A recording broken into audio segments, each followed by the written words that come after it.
Assalamualaikum warahmatullahi wabarakatuh. Alhamdulillahi rabbil alamin. Wassalatu wassalamu ala asyrafil anbiya'i wal mursalin wa ala alihi wa sahbihi ajma'in. Rabbi shrah li sadri wa yassir li amri wahlul 'uqdatam min lisani yafqahu qawli. ولا حول ولا قوة إلا بالله العلي العظيم. Muslimin dan muslimat yang dirahmati Allah Subhanahu wa taala. Firman Allah Subhanahu wa taala di dalam surah Al-Baqarah pada ayat 30. A'udzu billahi minasyaitonir rajim. Wa in qala rabbuka lil malaikah inni ja'ilun fil ardi khalifah.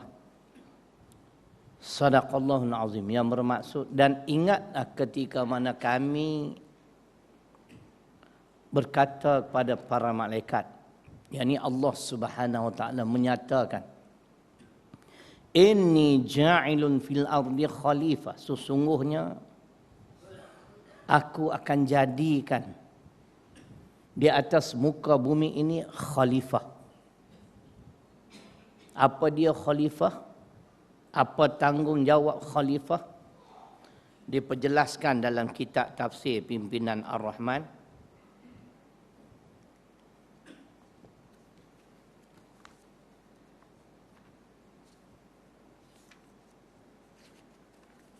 Tolong off ni boleh tak?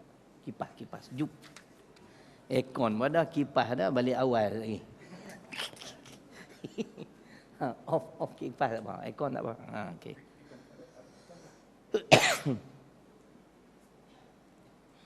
Khalifah ialah seorang yang dipertanggungjawabkan oleh Allah untuk mengatur kehidupan manusia di bumi dengan berdasarkan wahyi ataupun wahyu dan syariat Allah, supaya kehidupan manusia itu teratur dan mempunyai tujuan-tujuan hidup yang suci murni untuk mencapai keredaan Allah Azza wa Jalla. Ini dia pengertian khalifah, tanggungjawabnya. Kenapa di dalam ini ditafsirkan khalifah dipertanggungjawab oleh Allah untuk mengatur kehidupan manusia di bumi dengan berdasarkan wahyi atau wahyu dan syariat Allah. Kenapa? Yang ini kita rujuk kepada kata-kata Imam Al-Ghazali rahimahullahu ta'ala, An-nasu duyufur rahman fil ardi. Maksudnya, manusia adalah tetamu Allah di atas muka bumi. Sebagaimana kalau kita menjadi tetamu ataupun ada orang yang datang ke rumah kita sebagai tetamu. Tetamu ni dia wajib kena ikut peraturan undang-undang tuan rumah tu. Tetamu tak boleh memandai-mandai. Kalau saya pergi rumah saudara Mamat Noh, selepas bagi salam terus masuk ke dalam rumah dia dengan memakai sepatu. Mak Noh kata, excuse me, shoes off please. Cakap Inggeris pula. Dia suruh tanggalkan kasut. Saya kena tanggal rumah dia. Rumah saya tak apalah. Lantak pergilah rumah saya. Saya nak pakai kasut dalam rumah, pergi dalam bilik, itu rumah saya. Ini rumah dia. Ini bumi Allah, tuan-tuan. Tolong kena hormat sikit. Kan? Jadi cerita begitu. Jadi pada malam ini perbahasan kita ialah politik Islam. Pengertian dan matlamat. Malam ni kita nak bahas yang belum kita pernah bahas, dua benda. Politik Islam, pengertian dan matlamat. Sekadar yang saya mampu je lah. Kalau yang saya tak mampu, tuan-tuan boleh rujuk pada ustaz-ustaz yang mengajar sini. Saya tengok bilangan ustaz tu punya ramai. Muka tuan-tuan pun dah nampak punya ustaz lah. Tu muka je lah.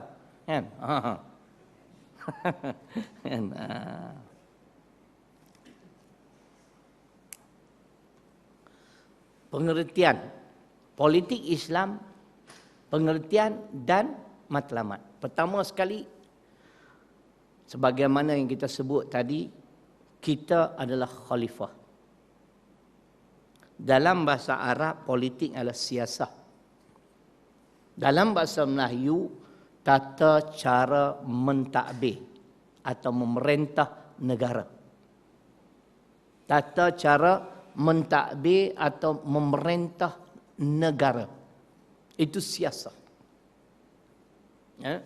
Dan tanggungjawab. Dengar. Yang disebut oleh para ulama ialah tanggungjawab pemerintah itu ialah iqamatuddin wa siyasatud dunyabi. Menegakkan agama dan mentadbir dunia, mentadbir, mengurus atau memerintah dunia dengan agama. Saya ulang sekali lagi. Ya. Ini politik Islam. Siasah iqamatuddin wa siyasatud dunyabi. Ini tanggungjawab khalifah. Menegakkan agama dan mentadbir dunia dengan agama. Agama ni apa benda? Benda. Orang sini kata benda. Orang Kedah menatang apa? Orang Kedah kasar sikit, menatang semua. Kan?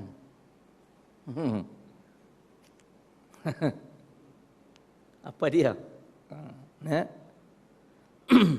Apa saya nak sebut? Lupa dah sebut menatang, terlupa dah. Apa dia Pak Imam? Tak dengar? Pak Imam tak ingat dah. Ya. Agama tu benda. Agama ni maksudnya ialah undang-undang dan peraturan hidup. Kalau siapa yang ada tolong bangun tengok kalau ada mustika hadis jilid muqaddimah kat sini, ambil saya nak tunjuk. Ada tak mustika hadis? Saya tak sempat nak cari tadi. Cuba sahabat tengok ada tak mustika hadis muqaddimah dan jilid pertama muqaddimah yang saya nak tu. Agama ialah undang-undang dan peraturan hidup. Dia punya mustika hadis tu warna hijau sahabat. Dia kulit dia warna hijau. Cover dia. Tak apa, yang mana ada tengok kat belakang, tolong cari tengok. Saya pun tak sempat tadi. Ini agama. Jadi tanggungjawab khalifah sebagaimana firman Allah tadi di dalam surah Al-Baqarah ayat 30 ialah iqamatuddin, menegakkan agama, wasiyasatud dunyabih, dan mentadbir, mengurus dunia dengan agama. Muqaddimah ni agak-agak muqaddimah. Jilid 1 tak ada, dia kena muqaddimah. 2 sekali dia gabung. Terima kasih. Tu ada muqaddimah dan jilid pertama. Pahala banyak. Hak nombor dapat pahala lah, walaupun tak jumpa tak apa, dapat pahala. Jangan kecil hati pula. Ni kata aku tak dapat pahala aku. Tentu dengar sendiri lah, nanti saya cari. Kalau yang separate kitab tu saya ingatlah muka surat 40. Yang ni saya tak pasti. Agama.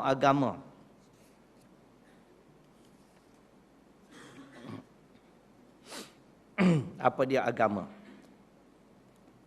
Ni dah.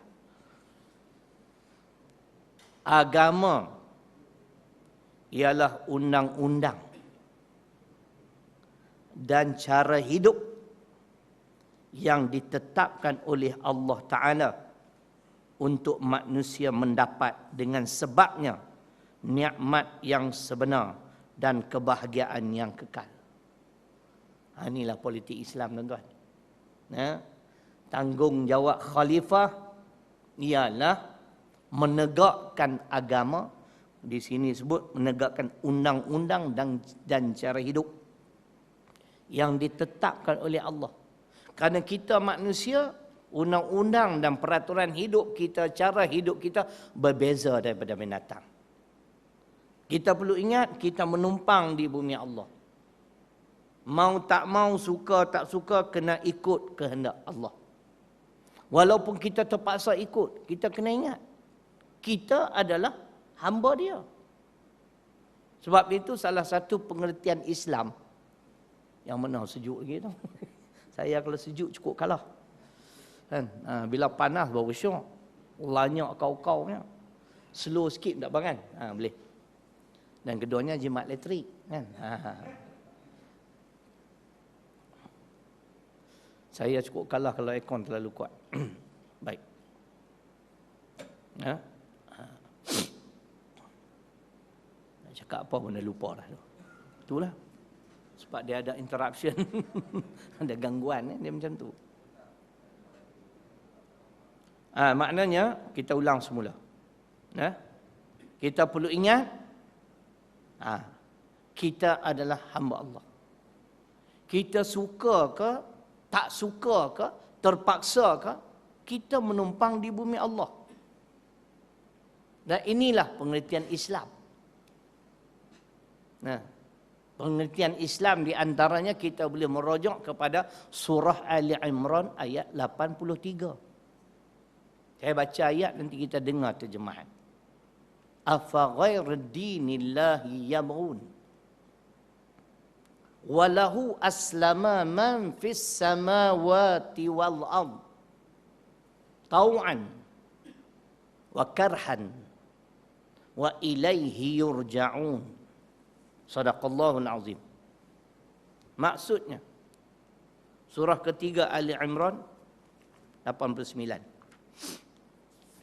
Maaf, 83. Bukan 89, 83. Patutkah sesudah itu mereka mencari lain dari agama Allah?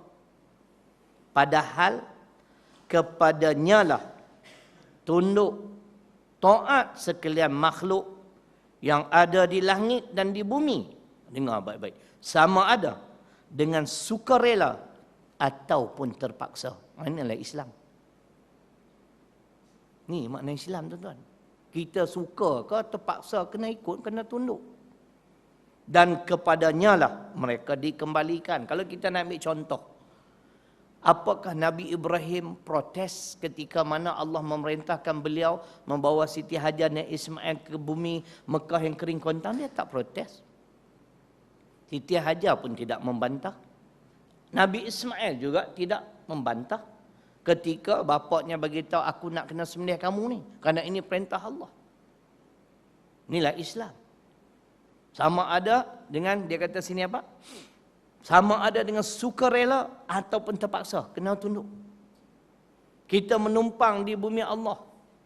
Wajib kena takbir, kena urus muka bumi ini mengikut acuan Allah. Sibghatallah wa man ahsanu minallahi sibghah, ayat 138, yakni surah Al-Baqarah. Saya kalau tak silap tafsir ini dia ada tafsiran dia, kitab ni. Tak ada kitab lain kalau macam tu. Yang bermaksud, katakanlah wahai orang-orang yang beriman, agama Islam yang kami telah sebati dengannya ialah celupan Allah yang mencorakkan seluruh kehidupan kami dengan corak Islam. Tengok dia beritahu. Dan siapakah yang lebih baik celupannya daripada Allah? Kami tetap percayakan Allah dan kepadanya lah kami beribadah, wa nahnu lahu abidun. Boleh faham atau? Jadi kita mula tadi pengertian dulu. Politik Islam, pengertian dan matlamat. Jadi tanggungjawab pemerintah Islam, pemimpin yang beragama Islam ialah iqamatuddin wasiyasatud dunyabi. Menegakkan agama, yakni undang-undang dan cara hidup dia sebut, ataupun peraturan hidup pun tak apa, yang telah ditetapkan oleh Allah kepada umat manusia, dan mentadbir dunia dengan agama, dengan undang-undang dan peraturan hidup tadi. Kita ambil satu kisah Nabi Daud alaihi salam. Ketika mana beliau dikahwinkan kepada anak Talut, beliau ditabal menjadi raja dan juga hakim. Raja dan juga hakim. Ni ada saya tanda dah tadi. Itu yang datang awal ni bagus sikit. Saja nak tengok ada apa-apa yang ada. Jadi dalam kes ini, di mana ada seorang lelaki ini didakwa telah mencuri seekor kambing betina. Dia hanya memiliki kambing jantan saja. Jadi Nabi Daud belum apa-apa lagi, dia menyatakan kamu ni zalim. Dengar ni. Ini siasat politik dalam Islam. Nabi Daud ditegur. Tafsiran dia dekat sini. Tapi sini pun ada tafsiran. Kita dengar dua-dua sekali. Allah menegur Nabi Daud AS dalam surah Sad pada ayat 26. Sad, surah ke-38 ayat 26. Ya Dawud, inna ja'alnaka khalifatan fil ard. Fahkum bainan nas bil haqq wa la tattabi'il hawa fayudillaka an sabilillah. Dia kalau sejuk ni kena cakap kuat-kuat sikit pun tak sejuk pun. Kan? Cakap lembut-lembut dia sejuk. Nak cari ayat tak jumpa dah. Kuat-kuat sikit. Wahai Daud, sesungguhnya aku jadikan kamu sebagai khalifah. Ni yang tadi khalifah. Iqamatuddin wa siyasatud dunyabi. Itu tanggungjawab khalifah dan itulah pengertian politik dalam Islam. Siasat. Maka hendaklah kamu menghukum, fahkum bainan nas. Maka hendaklah kamu menghukum di antara manusia bil haqq, dengan benar. Benar ni adil. Wala tattabi'il hawa, dan jangan kamu ikut hawa nafsu kamu. Kenapa? Fayudillaka an sabilillah. Nescaya ia akan menyebabkan kamu sesat daripada jalan Allah. Kita dengar kedua-dua tafsiran. Ni Ish Zainuddin Hamidi kitab tafsir ni. Khalifah dengan arti mewakili, menjalankan kekuasaan dan perintah Tuhan untuk menegakkan keadilan, kebenaran dan keselamatan bersama. Dia tafsir ayat 26 tadi sedemikian rupa. Itu di antara tanggungjawab khalifah. Apa dia? Menjalankan kekuasaan dan perintah Tuhan untuk menegakkan keadilan.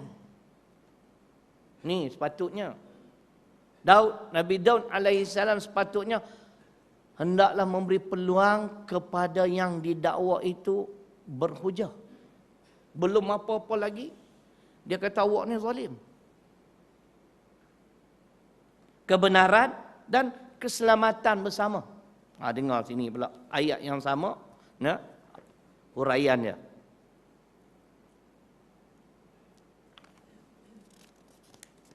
Saya baca banyak kali dah sini. Nabi Daud alaihissalam segera memohon ampun kepada Allah Ta'ala kerana ia telah telanjur mengatakan orang yang kena tuduh itu berlaku zalim sebelum mendengar keterangannya. Ni. Macam mana ni? Seorang Nabi langgar perintah Tuhan betul tak? Tidak. Ini memang Allah hendak sedemikian rupa. Nabi tuan-tuan dia maksum. Yang belakang tu Cik Sum. Maksum makna terpelihara daripada sebarang dosa. Jadi seorang Nabi tak akan melanggar perintah Tuhan. Seorang Nabi tak akan melakukan kezaliman. Tidak. Tapi Allah hendak sedemikian rupa sebagai pengajaran kepada umat terkemudian. Gitu sebenarnya. Tengok dia kata, padahal sewajibnya sebagai seorang qadi. Ada qadi kat sini? Tak ada. Atau seorang hakim. Ada hakim sini. Dengar baik-baik ni. Qadi dan hakim ni, dah ayat ni. Janganlah ia segera terpengaruh atau terburu-buru menjatuhkan hukum sebelum ia memberi peluang kepada orang yang kena tuduh memberi hujah-hujah untuk membela dirinya. Ini ajaran Islam, tuan-tuan. Nampak tak? Sebab tu yang kita menentang akta yang diluluskan di parlimen politik lah sikit. Sebab kita cakap tentang politik Islam ni. PCA, Prevention of Criminal Act. Di mana 3 hari bulan 10 yang lalu telah diluluskan dalam parlimen berdasarkan block vote. Kan? Malangnya yang kita sepatutnya ada 89 orang wakil, 66 saja mengundi. Makna 23 tak hadir lah tu. Puak ni dia sepatutnya 133 tapi yang mengundi 115. Makna dia pun 18 orang tak hadir. Saya pelik kenapa kita tinggal 66 je. Kan? Jadi yang tak hadir esok kita jangan pilih dah sebagai calon ganti dengan saya. Kan? Kita tak ada komitmen ni. Kan? Jangan kita rasa tuan-tuan kerana kita 89, dia orang 133. Bila kita mengundi confirm kalah. Tak semesti. Nanti kalau ada di kalangan mereka ada kematian, cirit-birit. Ya. Kita datang semua, dia datang 85. Kita 89. Cantik Betul tak? Sebab tu wakil rakyat ni pun kena tune juga. Suruh dengar kuliah tak nak dengar, tu yang susah tu. Sonok nak jadi YB kan? Soal agama kena dengar. Ni amanah ni. Kan? Cerita begitu. Kita menentang PCA dalam bahasa Melayu, Akta Pencegahan Jenayah. Ini satu akta tuan-tuan, ISA campur EO. Sama juga PCA ataupun Akta Pencegahan APJ. Walaupun ISA dan EO telah dimansuhkan, tapi diganti dengan undang-undang yang lebih dahsyat. Kenapa tuan-tuan? Yang berkuasa ialah polis. Ada polis ni, dengar baik-baik, nanti hampa tak faham lah. Polis yang boleh menentukan, memberi nasihat kepada hakim. Orang ni berbahaya kepada negara. Tuan-tuan tahu hukuman dia? Tidak perlu dibicara dan tidak perlu didakwa. 2 bulan ke 2 tahun. Tidak didakwa, tidak dibicara. Adil ke tuan-tuan? Kita menumpang di bumi Allah. Tadi dia sebut. Keselamatan bersama. Keadilan. Ini khalifah. Walaupun kita bukan khalifah, dia orang khalifah, dia orang yang ada kuasa. Boleh Tuan Imam? Renung jauh takut kena ni PCA. Tuan Imam tak kena, nak kena ustaz ni. Pasal ustaz cakap 2 bulan ke 2 tahun. Kalau mereka merasakan orang ni masih menggugat ketenteraman negara, dia sambung lagi 2 tahun. Bila 2 tahun ke 2 tahun, 4 tahun, ijazah. Kalau tambah lagi 2 tahun, master. Tambah lagi 2 tahun, PhD. Ini yang kita tentang ni. Kan? Sebab tu kita nak politik Islam. Memerintah cara bentuk celupan Allah. Undang-undang Allah tak mungkin zalim, tuan-tuan. Tak mungkin. Dan undang-undang Allah ni senantiasa relevan. Tengok Brunei nak laksana hudud, betul tak?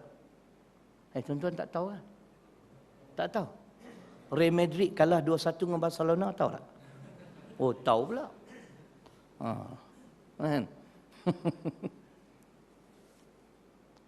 Jadi bila negara Brunei, negara jiran nak laksana hudud, kita pun sini pun heboh lah kan. Adalah wawancara dalam TV 3 suku. Kan? Saya tengok sendiri ni. Orang tunjuk kat saya rakaman. Kita tidak berhasrat untuk melaksanakan hudud. Dan kita mengaku hudud adalah undang-undang Allah. Okey tak tu cakap tu? Tak habis lagi ni. Tetapi untuk melaksanakannya, kita perlu melihat kepada realiti. Tu dia. Yang ni kita baca yang ni lah kat dia. Ni. Tadi kamu mengaku. Kan? Kamu mengaku Undang-undang hudud itu adalah undang-undang Allah. Tetapi kamu menggunakan kalimah but, tetapi. Kalau mengaku benar, mengaku betul, kena buat. Kena amal. Kalau guna kalimah tetapi, kita perlu melihat realiti. Saya tak mau cakap tentang hukum. Saya nak baca bagi tuan-tuan dengar. Ayat 89 Al-Baqarah. Falamma ja'ahum ma'arafu kafaru bih fala'natullahi 'alal kafirin. Apa hukum orang-orang seperti ini? Muka surat 35. Setelah datang pada mereka apa yang mereka sedia mengetahui kebenarannya. Maknanya mereka mengaku Nabi Muhammad itu benar, dia sebut. Dan Al-Quran juga benar. Betul. Hudud itu undang-undang Allah.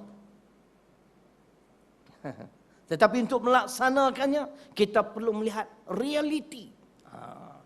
Tengok dia kata di sini. Mereka mengingkarinya.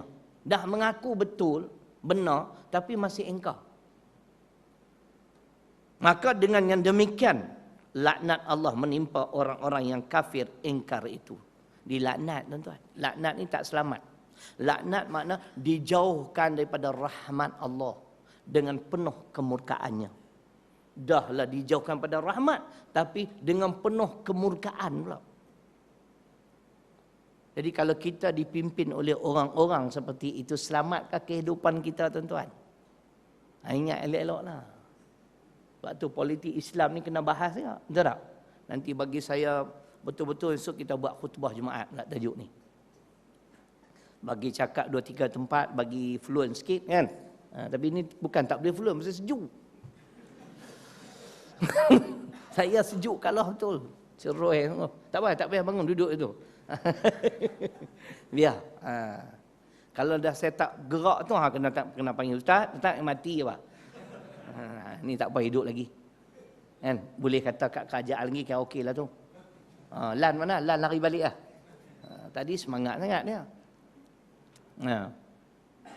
Cerita dia begitu. Jadi kita ni, hujah saya tadi Ali Imran 83 138 Al-Baqarah. Kita kena ikut acuan Allah. Ini bumi dia.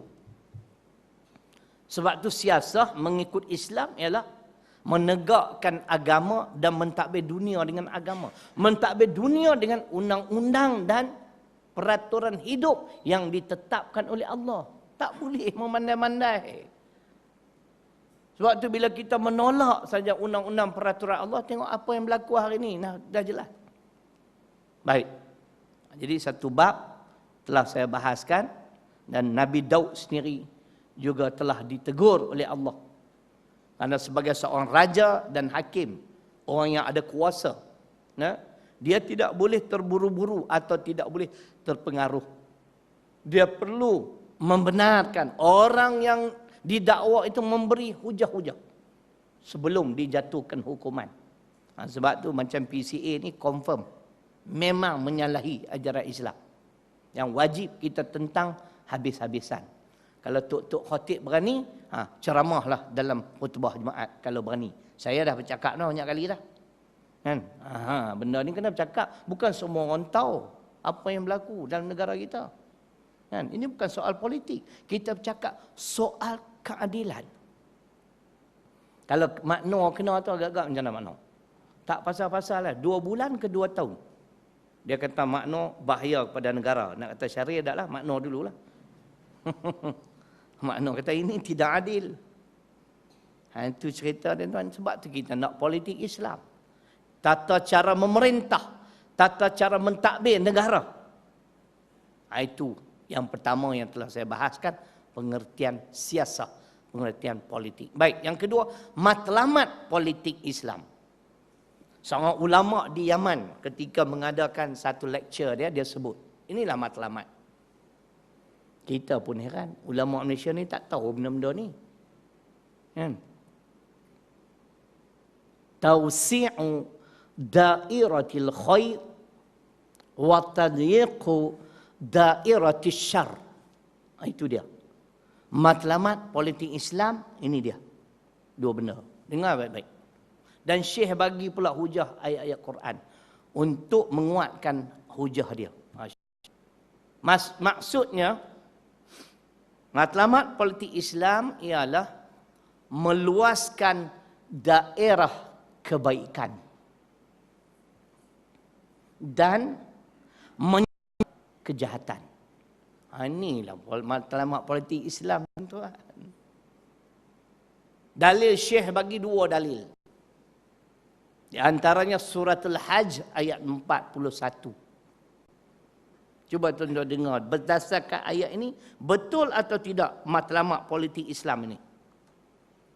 Alladzina immakannahum fil ard aqamus salah wa atawuz zakah wa amaru bil ma'ruf wa nahau 'anil munkar walillahi aqibatul umur. Yang bermaksud orang-orang yang sekiranya kami beri kuasa memerintah. Ini ayat politik ni. Untuk penguasa. Orang yang diberi kesempatan mentadbir, mengurus, memerintah sesebuah negeri atau negara. Dengan kuasa yang mereka miliki, aqamus salat. Mereka mendirikan solat. Minta maaf nak sebut. Yang ke depan ni, kalau nak jadi wakil rakyat, mesti dari kalangan orang solat. Tak solat, tak payah. Betul, terus terang. Ni Quran ni. Kita bukan mau kerana, dia ada glamour. Dia branded ni orang. Nah, tak payah. Syarat pertama, penguasa ni berdasarkan ayat ni, orang yang mendirikan solat. Kemudian dengan kuasa yang dimilikinya, dia mengarah, dia menyuruh rakyat mendirikan solat. Ni, baik tak? Apabila semua rakyat adakan hubungan dengan Allah. Baik atau tidak? Ini politik Islam. Meluaskan daerah kebaikan. Macam di Kelantan. Setiap bulan Rejab, bulan solat. Masjid-masjid daerah diberi peruntukan. Nah, mengajak anak Korea mengenali solat. Ini bulan solat. Qiyamul lailnya. Baik tak? Ceritanya begitu. Yang kedua, wa atawuz zakah. Mengeluarkan zakat. Yang ni depa pulun lah. Wajib berzakat. Zakat menyuburkan harta. Kepala bapak dia. Nak duit orang, muka tak malu. Yang ni ikut. Kan? Kita tak nafi. Ini juga kewajipan. Mengingkari tidak wajib membayar zakat atau mengeluarkan zakat, kufur, tuan-tuan. Sebagaimana dalam hadis riwayat Imam Bukhari. Sayyidina Abu Bakar mengisytiharkan murtad. Golongan yang enggan mengeluarkan zakat dengan alasan zakat hanya zaman Nabi sallallahu alaihi wasallam. Tuan-tuan carilah hadis dalam kitab Imam Bukhari. Di mana peringkat awal Umar Al-Khattab tak berapa nak bersetuju. Akhirnya akur. Ini tindakan yang betul. Wa amaru bil ma'ruf. Yang ketiganya dengan kuasa, tuan-tuan. Mereka menggalakkan ma'ruf. Segala amalan-amalan yang dapat mendekatkan kita, mendekatkan rakyat kepada Allah. Baik tak? Majlis ilmu, tak ada halangan. Teruskan. Nampak? Stadium kita guna, ceramah agama. Jangan bola sepak je. Bagus tak? Free of charge. Bola sepak kena bayar. Betul tak? Mana ada free. Surau masjid. Teruskan. Program-program agama. Mungkin ada kelas tajwid. Nak belajar baca Quran. Bagus tak? Bagus. Kerajaan bagi peruntukan pula. Kan? Tak semua orang Islam ni boleh baca Quran. Minta maaf lah tuan-tuan. Baru-baru ni kami adakan temu duga. Daripada sekolah rendah nak masuk sekolah yang saya urus ni. Rukun Islam, rukun iman pun tak tahu. Tanya pula, namakan atau nyatakan 4 orang sahabat Nabi yang terkenal. Tak tahu. Yang dia orang kenal Tengku Abdul Rahman, Tun Razak. Tak ada kerja lain tak? Sedih tuan-tuan. Tulis jawi, lintang pukang. Baca Quran balik awal. Tuan-tuan tak bimbang ke? keadaan seperti ini.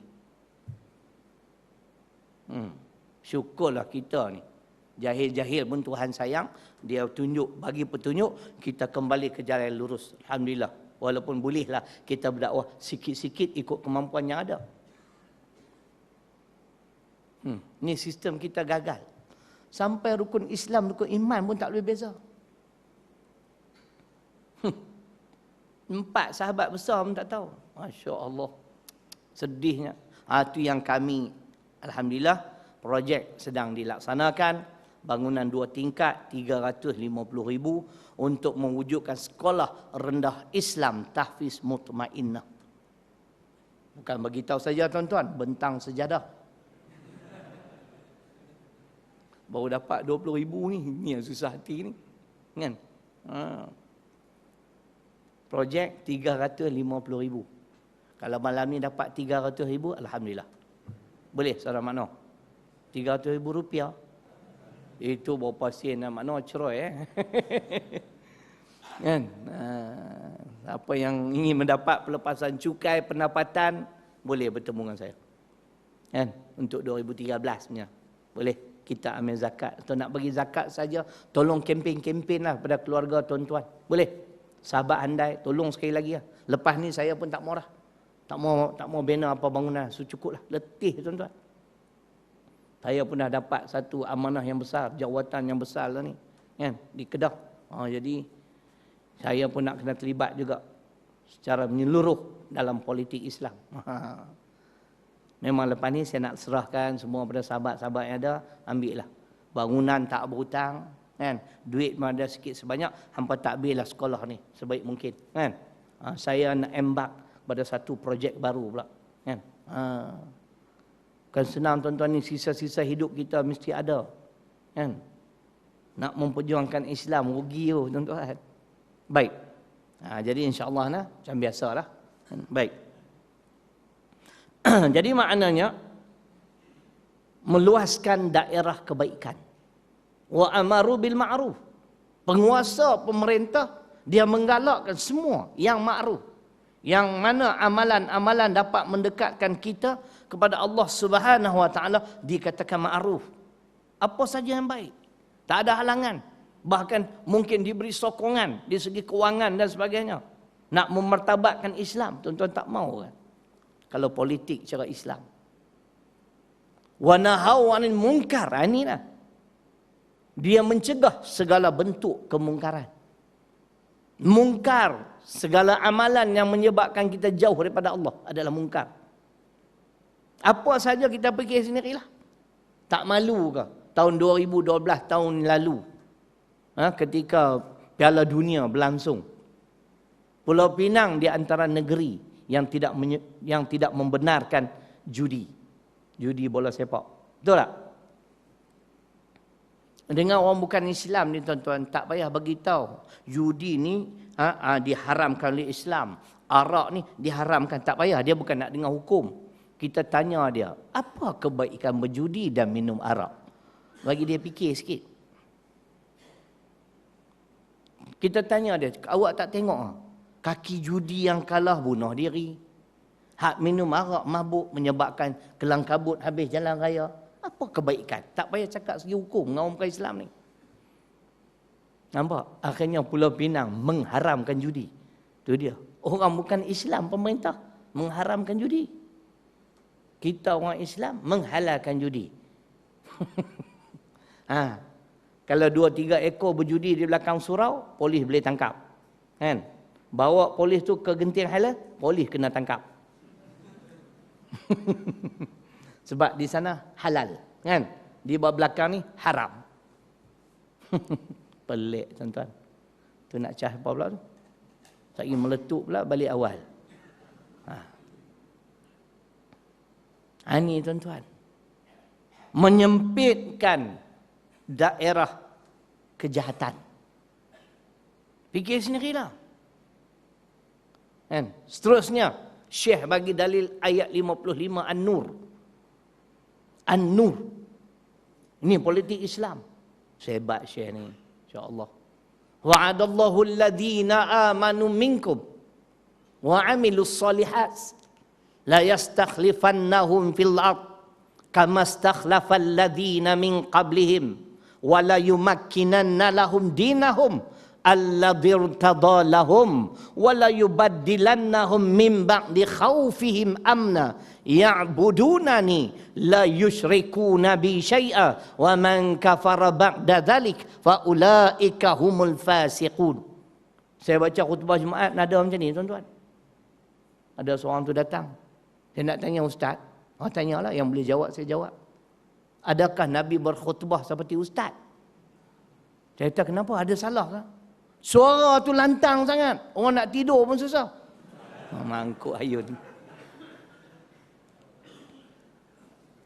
Suara lantang dia kata. Hai, saya kata, tuan balik cari Muqaddimah Mustika Hadis. Tuan dengar nak? Kebetulan ada depan saya. Ni Muqaddimah dan jilid pertama. Saya kata, tuan, Nabi dia berpidato lebih pada saya. Mata dia merah, suara dia lantang. Dia kata, mana ada? Tuan baliklah tengok dulu. Kan? Yang bangun ni orang dia apa? Dah dengar tuan-tuan? Nah? Mana dia? Gaya Rasulullah sallallahu alaihi wasallam semasa berpidato. Hadis yang pertama ni Muqaddimah. Saya sebab di masjid tu tak ada kitab ni. Kalau ada, saya nak tunjuk kat dia. Biar dia tengok. Ada tak? Ada. Hadiah kat dia. Dia kata sini, cuba tuan-tuan dengar. Nah? Mana dia?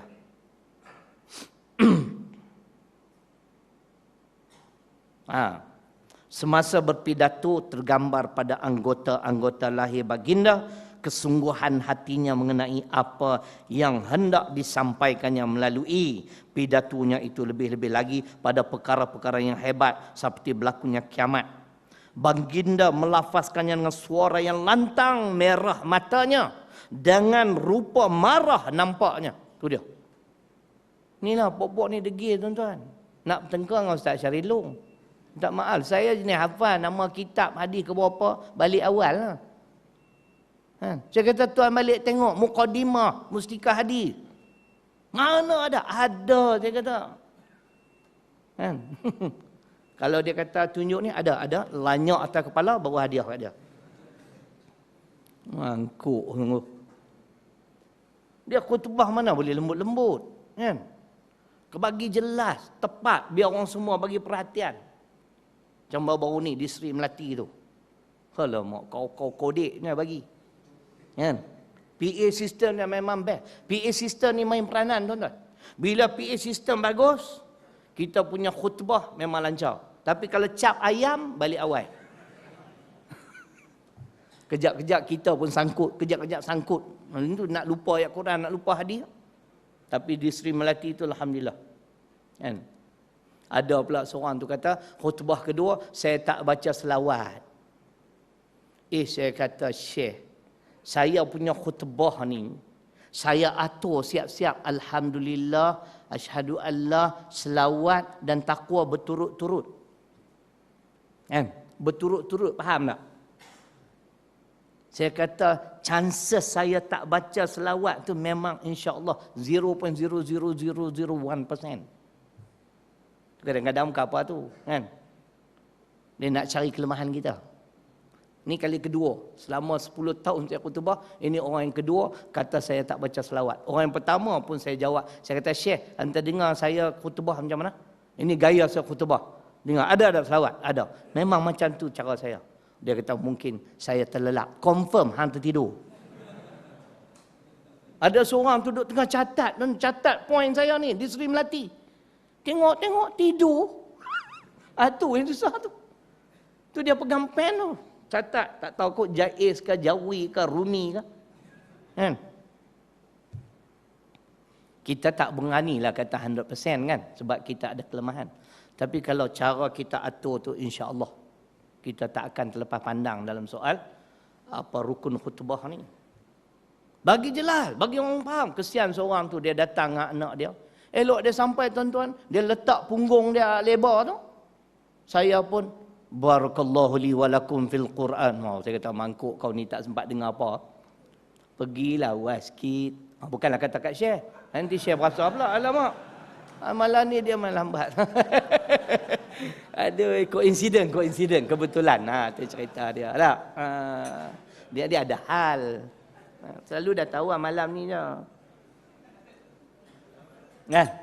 Jadi kita kalau nak komen, ustaz ni tak betul, sediakan fakta.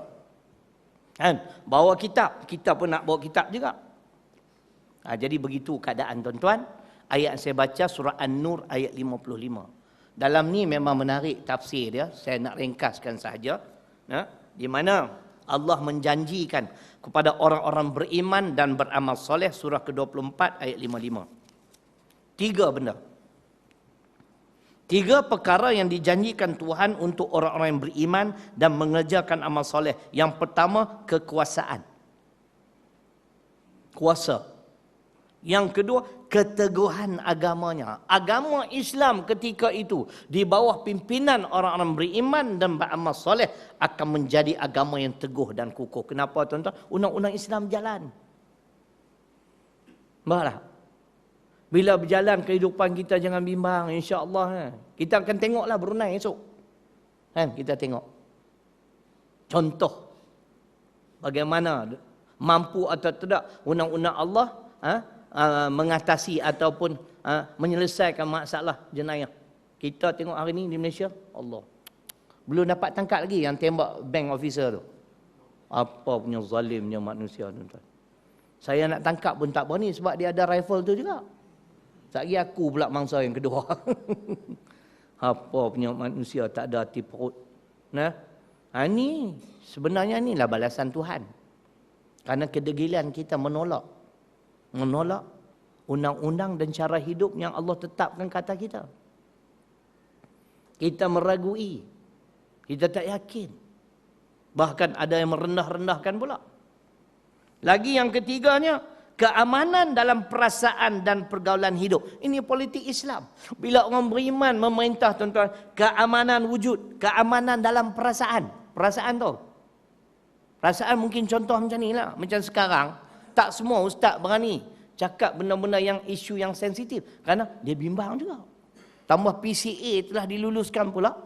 Tak lagi duduk dalam. Betul tak? Itu dalam perasaan. Saya tak bimbang. Sebab saya dah dekat 60 dah. Berapa hari lagi nak hidup? Kalau ikut umur Nabi, 59 lagi 4 tahun. 4 tahun ya, sisa saya. Sisa saki baki umur. Kalau ikut Nabi lah. Kalau ikut Mahathir lambat lagi lah. Kan? Nak bagi hilang ngantuk ke ada apa? Kan? Tu dia cerita dia. Mana Lan balik cerai Lan. Cerita begitu tuan-tuan. Ni kata, bila orang-orang beriman dan beramal soleh menjadi pemerintah, mereka berkuasa. Ni aman dalam perasaan, tak bimbang. Kenapa? Pemerintah ni adil. Kita boleh bagi nasihat, betul atau tidak? Nama ya ada penasihat agama, tuan penasihat 25%. Misal macam Jason King. Tapi tak berani nak bagi nasihat. Betul tak? Cakap banyak, out you go. Buat apa? Sebab tu semua pakat diam. Kan? Takut. Perasaan, dalam perasaan pun bimbang. Tapi bila orang beriman, kerana dia adil. Kan? Kamu boleh bagi nasihat pada aku. Tengok tuan-tuan, contoh di antara terbaik Imam Malik rahimahullahu ta'ala tuan-tuan. Pertamanya, pemerintah dia, saya tak ingat nama sultan dia tu. Bagi tahu kepada pegawai dia, pergi jumpa Imam Malik, bagi tahu, suruh dia datang ke istana. Imam Malik kata, ilmu tak pergi cari orang yang ada ilmu. Orang yang ada ilmu kena cari tempat ilmu. Berani dia cakap macam tu. Akhirnya, sultan berdatang bertemu dengan dia. Dia kata, hajatku, aku nak kamu ajar kedua-dua anak lelaki aku ni tentang Islam. Tapi aku tak nak orang lain campur sama. Dia kata yang kedua, tuanku, ilmu Islam bukan untuk anak hang ya. Ilmu Islam ni untuk semua orang. Balik awal. Berapa ramai tuan-tuan ulama berani. Nampak tuan-tuan? Semua imam sama. Imam Ahmad Hanbal mempertahankan fatwa dia. Imam Asy-Syafi'i, Imam Abu Hanifah tak nak jadi qadhi. Akhirnya diracun, dipaksa minum racun. Tuan-tuan, jadi kalau pemerintah tu pemerintah Islam yang beriman, tak bimbang. Dia kata bukan yang apa saja tuan-tuan. Yang ketiga, keamanan dalam perasaan dan pergaulan hidup. Makna dalam kehidupan harian kita pun tak bimbang, aman. Tak ada dah orang yang nak buat kerja yang zalim seperti tadi. Kerana hukuman Allah hebat. Betul tak? Sekarang tak nampak dah lagi. Kita tunggu biar negara jiran melaksanakan hudud. Kita doa, moga-moga Allah tunjuk kebenarannya. Itu dia. Matlamat politik Islam. Meluaskan daerah kebaikan dan menyempitkan daerah kejahatan. Sebab itu 4 perkara yang disebut tadi, walillahi aqibatul umur, dan kepada Allah diserah, dikembalikan segala urusan. Aku buat yang terbaik. Ini aku mampu sekadar ini je. Yang lain terserah pada Allah. Baik. Jadi ada satu cerita tuan-tuan, lagi 10 minit genap sejam. Seorang raja ni dia berjalan dalam kampung dia, dalam negeri yang dia perintah, dan dia bertemu dengan seorang yang tua. Orang tua ni dia sedang menanam satu pohon, dan pohon ini memang lambat nak tumbuh, dan buah dia juga agak lambat. Jadi sultan dia rasa pelik, tanya dia, kenapa tuan hamba tanam satu pohon yang lambat tumbuh dan hasilnya juga lambat? Ini kita nak beritahu politik Islam lah ni tuan-tuan. Ayat dia lagi akan datang. Dia kata, tuanku, sewaktu aku kecil dulu, bapa aku telah menanam satu pohon yang hasilnya hari ini aku makan. Lama, tapi hasil itu untuk aku, bukan untuk dia. Jadi, kisah ini dikaitkan dengan firman Allah An-Nisa ayat 9. Ni pentingnya tuan-tuan, pemerintahan Islam. Wal yakhshal ladzina law tarakum min khalfihim dzurriyyatan dhi'afan khafu 'alaihim. Yang bermaksud, dan hendaklah kamu menaruh rasa bimbang terhadap keturunan ataupun zuriat yang bakal kamu tinggal pada satu hari nanti. Nampak? Saya ada 2 orang cucu. Maksudnya, bagaimana masa depan mereka? Apakah kehidupan mereka selamat sekiranya saya meninggalkan dunia yang fana ini? Cucu seorang perempuan, seorang lelaki. Alhamdulillah, syukur dapat juga lelaki seorang. Kan? Baru 2 bulan lebih sikit. Pandai panggil atuk lah. Saya lah ajar dia, tapi dia belum jawab lagi lah. Kan? Nama pun bapa dia bubuh Muhammad Asy-Syafi'i. Tok Wan ni, atuk ni hari-hari doa supaya jadi macam Imam Syafi'i, insya-Allah. Kan? Kita duk tengok ni 2 cucu ni kesian. Esok bila aku dah tak ada, bagaimanalah kehidupan kamu semua. Ini ayat dia, An-Nisa 9. Dan hendaklah kamu menaruh rasa bimbang terhadap zuriat yang bakal kamu tinggalkan, yakni bagaimana keselamatan mereka, bagaimana kehidupan mereka, masa depan mereka, selamat atau sebaliknya. Maka bertakwalah kamu pada Allah dan katakanlah perkataan yang benar. Jadi macam orang tua tadi, dia tanam satu pohon yang lambat tumbuh dan hasilnya lambat. Untuk siapa, Tuan Imam? Untuk anak cucu, bukan untuk dia. Jadi kita pun hari ini berdasarkan ayat ini, kita perlu bimbang. Kalau kita tidak buat sesuatu, apakah masa depan anak cucu kita terjamin? Oleh itu Allah jawab juga. Ini yang uniknya Islam ni. Kalau kamu tinggalkan zuriat kamu dalam sebuah negara yang sedemikian rupa yang Allah nyatakan, nanti saya baca, kamu tak bimbang lah, kata Allah. Ayat yang selalu dan sering dibaca, baldatun thayyibatun warrabbun ghafur. Surah Saba ayat ke-15. Negerimu negeri yang baik dan Tuhanmu Tuhan yang Maha Pengampun. Dulu kita bahas, kita nak ulang secara ringkas saja. Kalau ada 4 ciri-ciri ini, Kalau negara kita memiliki 4 ciri-ciri ini, kalau kita mati hari ini pun kita tak bimbang, tuan-tuan. Masa depan anak cucu kita, insya-Allah terjamin. Pertama, ciri sebuah negara yang baik, negara yang makmur. Apa maksud makmur? Hasil bumi kurniaan Allah kepada negara tersebut dikembalikan, dipulangkan pada seluruh rakyat. Makmur dah hidup rakyat. Kalau contoh, pendidikan percuma. Kan? Tol free. Hospital free. Minyak murah. Ini minyak Abang Sudin 20 sen.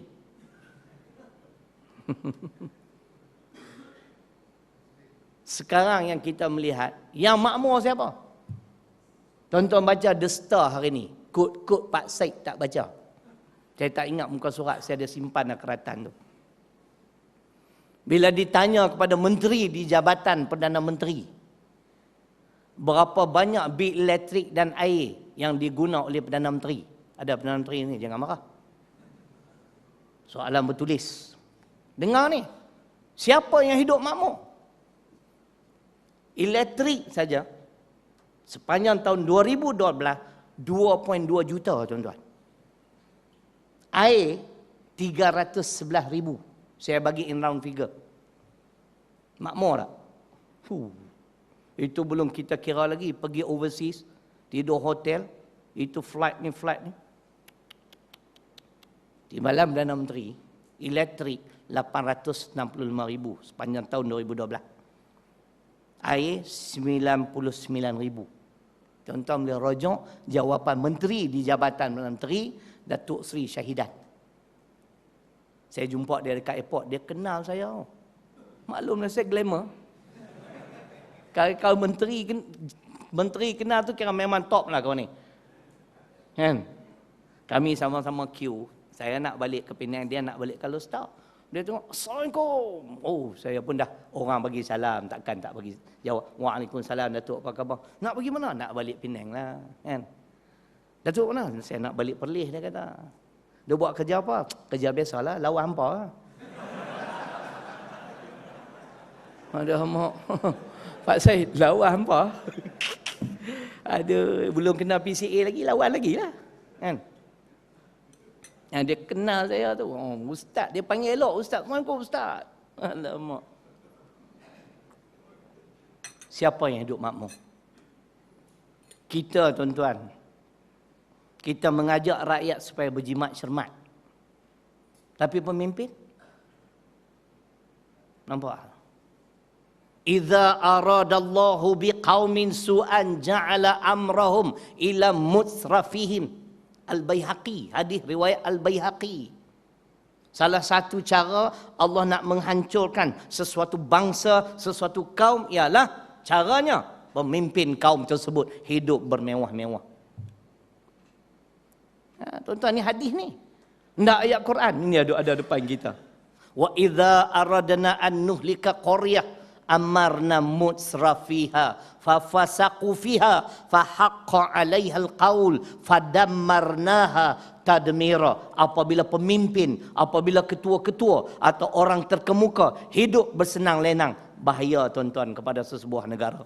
Tuan-tuan dengar Al-Isra ayat 16.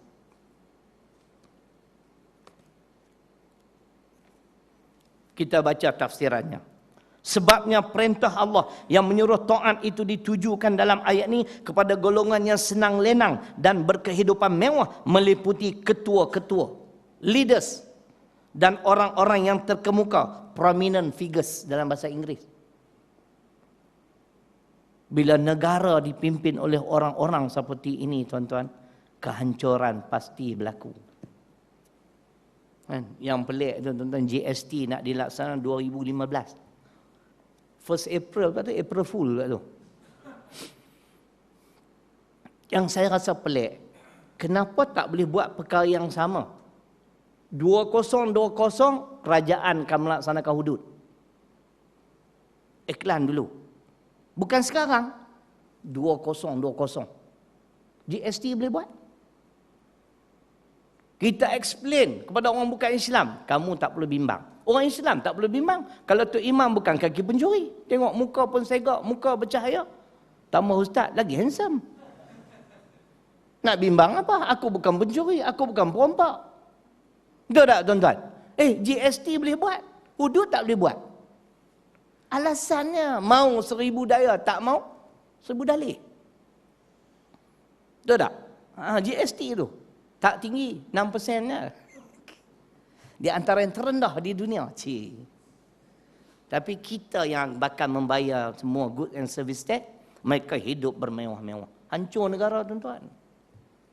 Saya duk fikir setahun guna air 311,000. Air sehari berapa kali mandi junub ni? Pak Syahid. Bangun marah apa? Seroy marah kat aku. Nak bagi hilang ngantuk ada apa? Elektrik 2.2 million tuan-tuan. Kalau kita jimat di segi elektrik utilities ni, kan, kita boleh salurkan kepada yang lebih baik. Betul tak? Sebab tu negara yang baik, negara yang makmur, di mana kemakmuran ini dinikmati, dikecapi oleh seluruh rakyat. Tapi kalau pemimpin saja yang hidup dalam keadaan makmur, habis. Yang kedua, adil. Yang tadilah.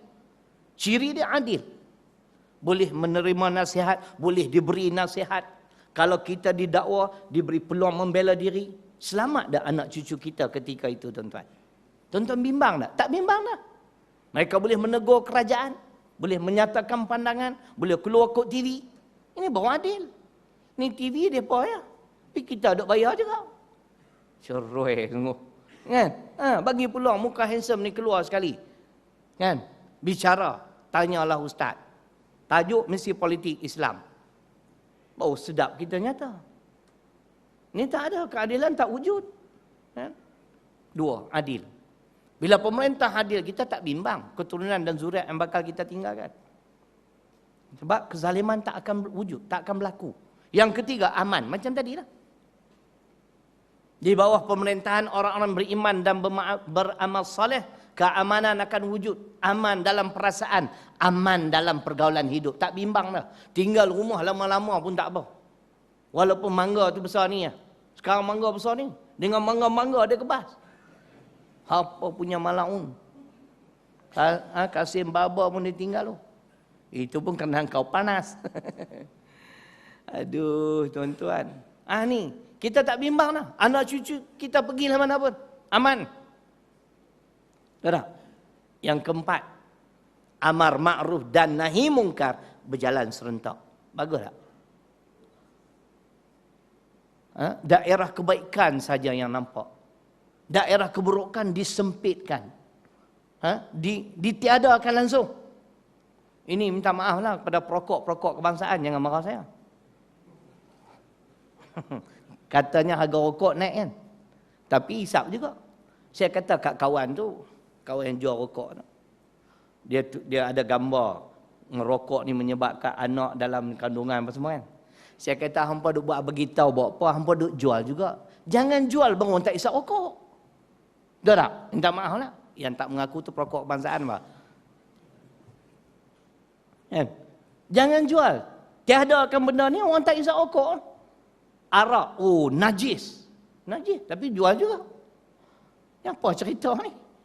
Betul tak? Tapi bila Islam perintah amar ma'ruf dan nahi mungkar. Benda mungkar tak ada. Benda yang nak merosakkan kesihatan kita pun tak perlulah tuan-tuan. Saya tak mau bahas benda ni. Tapi ada seorang ustaz ni dia alim bidang Quran dan Sunnah. Saya dengar maklumat dia pergi melawat kilang rokok tuan-tuan. Minta maaf lah.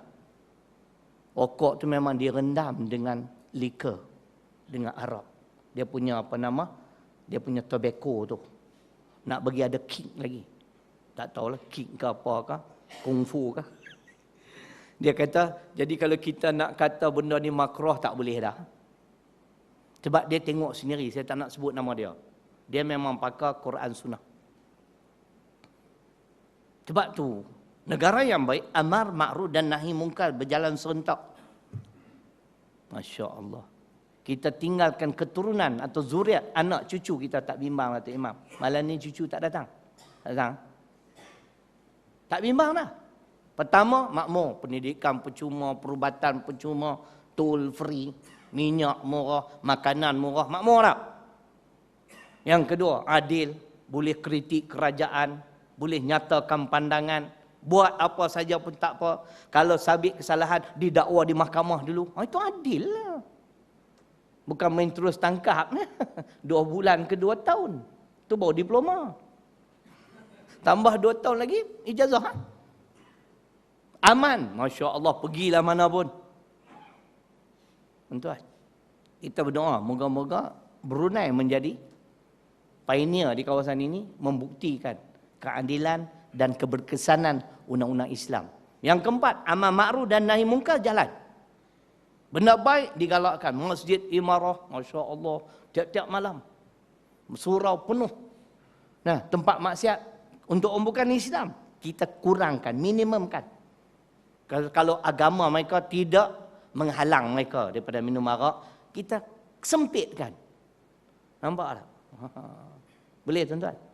Inilah matlamat politik Islam sebagaimana yang dinyatakan oleh orang yang tanam sebuah pohon yang mana pohon ini lambat tumbuh dan lambat berbuah.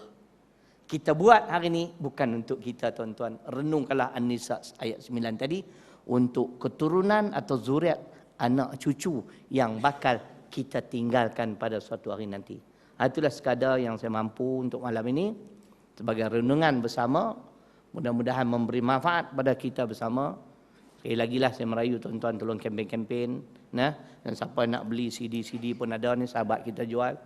Nah, kempen lah untuk Sri TM, Sekolah Rendah Islam Tahfiz Mutmainah, di mana dah 40% siap dah tuan-tuan. Kami pun dah bayar 70,000 dah. Nah, terpaksa guna wang yang ada ni, guna wang yang nak bayar gaji ni. Kan? Jadi oleh kerana benda ni pembaik, jadi saya tidak halang lah. Masa cadangan daripada mudir, saya terimalah. Sebab benda ni baik. Kita nak wujudkan sekolah rendah Islam di kawasan Sungai Petani, memang dapat sambutan tuan-tuan. Sekolah-sekolah yang ada tak boleh nak cater dah. Terlalu ramai permintaan. Jadi insya-Allah seperti biasalah. Lagi kalau saya datang ni, tuan-tuan tengok tu faham-faham lah. Kan? Kalau saya tak datang, tak payah bagilah. Dah tak datang. Nak bagi buat apa? Kan? Kalau datang pula, bagi insya-Allah. Mudah-mudahan dapat melicinkan urusan pembinaan Sri TM Sekolah Rendah Islam Tahfiz Mutmainah, ribuan kemaafan, terkasar bahasan dan sebagainya. Aqulu qauli hadza wa astaghfirullahal ladzi li wa lakum. Assalamualaikum warahmatullahi wabarakatuh.